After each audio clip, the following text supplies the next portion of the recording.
Nearly half of all murders in the United States have gone unsolved every year since 2020.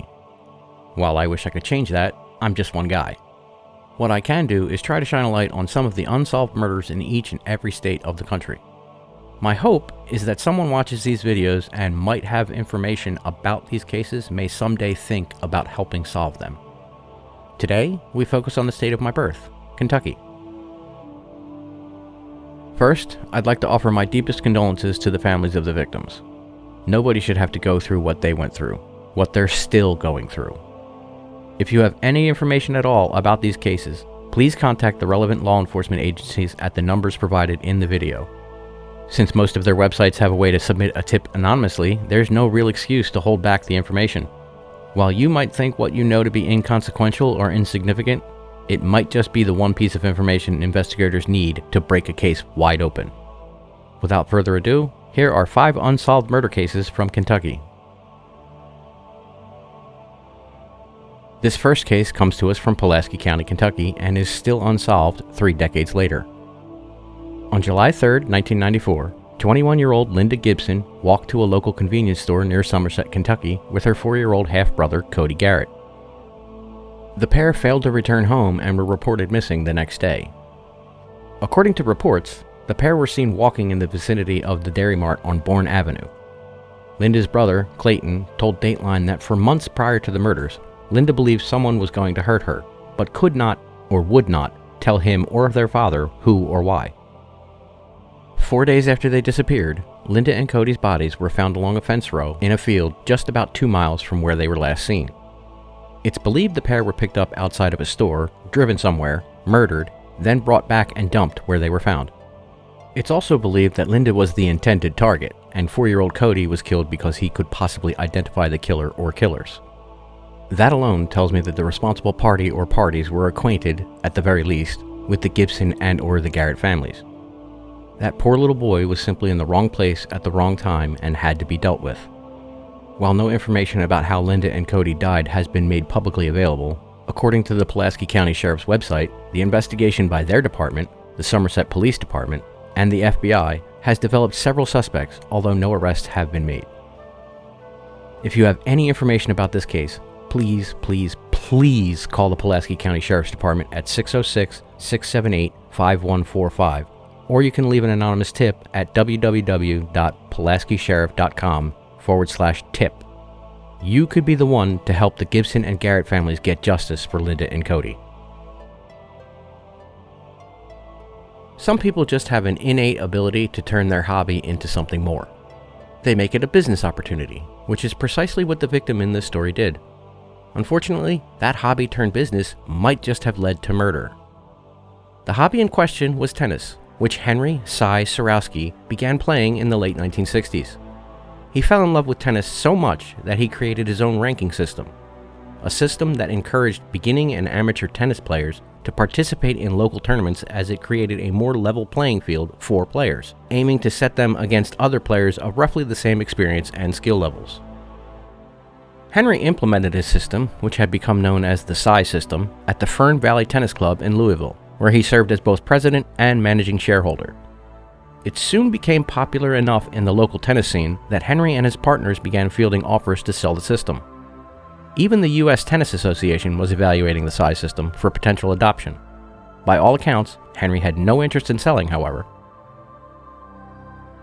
He had always been a family man and tried to keep his business and personal lives as far away from each other as humanly possible. On June 20th, 1976, however, that proved impossible, as someone kept repeatedly calling the house. When he could no longer ignore the incessant ringing and answered the phone, the caller claimed to want to expand the Cy system to Nashville, Tennessee.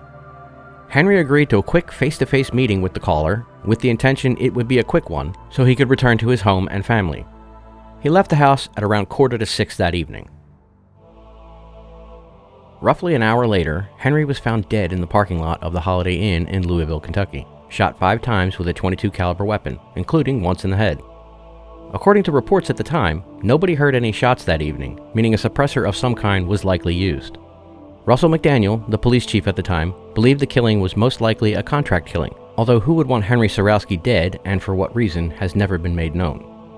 Murky rumors to organized crime in Chicago have been bandied about, but are thus far unsubstantiated, at least publicly. If you have any information about the unsolved murder of Henry Cy Surowski, please call the Jefferson County Sheriff at 1-800-280-6694. Although Henry's wife Doris and their son Stephen have both since passed away, I'm sure their extended family would be incredibly grateful to have this mystery put to rest and those responsible brought to justice. In the early morning hours of January 8, 1992, in Elizabethtown, Kentucky, Michael Hawkins left home to go to work at a local convenience store, leaving his wife, Elena, to get their oldest son off to school. When he called home around 7 a.m. to find out if the boy was awake and on time to make the bus, no one answered, likely because Elena was walking their son to the bus stop.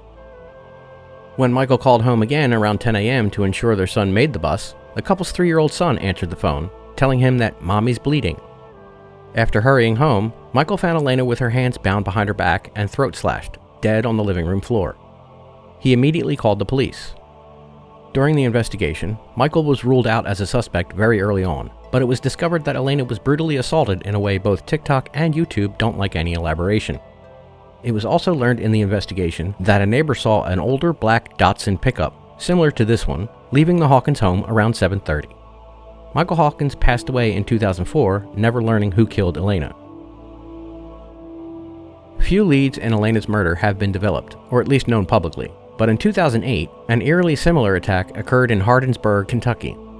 The victim in that case thankfully survived, and the offender, Ernest Pine, would plead guilty in 2009 and receive a 20-year prison sentence. Here's the kicker. Pine lived in Elizabethtown at the time of Elena's murder. Whether or not he was involved in her murder or if he's even been interviewed regarding it is not publicly known. Pine will be up for parole in August of 2025, but even if he doesn't make parole, his sentence ends in August of 2028. If you have any information about the murder of Elena Sanchez Hawkins, I encourage you to call Lieutenant Ezra Strout at 270-766-5078. Elena and her family deserve justice. 30 years ago this past January, in South Shore, Kentucky, neighbors of Evelyn Fleck made a horrifying discovery. Evelyn's nude body, buried under a significant amount of snow from the previous night's blizzard, and partially concealed by an old refrigerator. It's believed she was strangled in her bed, then dragged outside. During the ensuing investigation, it was determined that Evelyn had contact with 3 men on the 20th of January, her estranged husband, and 2 men that gave her a ride to her home, although in what context she had contact with the 2 men is not publicly known. There were also no signs of forced entry into Evelyn's home. Evelyn and her husband were separated, but not divorced at the time of her murder. According to reports, he was at Evelyn's house the day of her murder, although at exactly what time of day has been questioned. Her husband has given at least 2 different versions of that particular detail over the years, telling investigators he left at 3 p.m. after shoveling snow and dropping off some groceries, and stayed as late as 8 p.m. in another interview. Evelyn's neighbors interviewed at the time of the murder also alleged he was violent and abusive towards her. He has since remarried and moved to the Philippines and stopped talking to the police entirely in 2017. Anyone with information about the murder of Evelyn Fleck can call the Ashland, Kentucky Police Department at 606-385-3273. Someone out there knows who committed this murder, and Evelyn's family deserves answers. There is very little information publicly available about the unsolved murder of Troy Garvin. On October 13, 2012, Troy was killed by a single shot to his chest in his Louisville, Kentucky apartment. It was made even worse because it's thought he was shot in front of his 2 young children, who were believed to be home at the time, although that has yet to be publicly confirmed. Investigators immediately began questioning residents in the area, but there were apparently no witnesses to the shootings. If you have any information regarding the murder of Troy Garvin, you can anonymously call the Louisville Police Tip Line at 502-574-LMPD. That's 502-574-5673. Again, if you have any information about any of these cases, I urge you to contact the relevant law enforcement agencies to pass along that information. Your tip could be the one thing that investigators need to close these cases. If you know of any unsolved murders in your state that you believe haven't gotten the attention they deserve, please send me the details to the email on the channel's About page, and I'll do everything I can to get their stories out. If you'd like to help me in the telling of these stories, please consider donating whatever you feel comfortable with through the PayPal link in the link tree found in my TikTok bio and the video description on YouTube. Or you can get a channel membership through the link directly below this video if you're watching on YouTube. Every little bit helps keep the lights on, so to speak. Anyway, that's all I've got for this video, but you can watch this video about some of the unsolved murders of New Jersey in case you missed it. Until the next time, stay safe out there.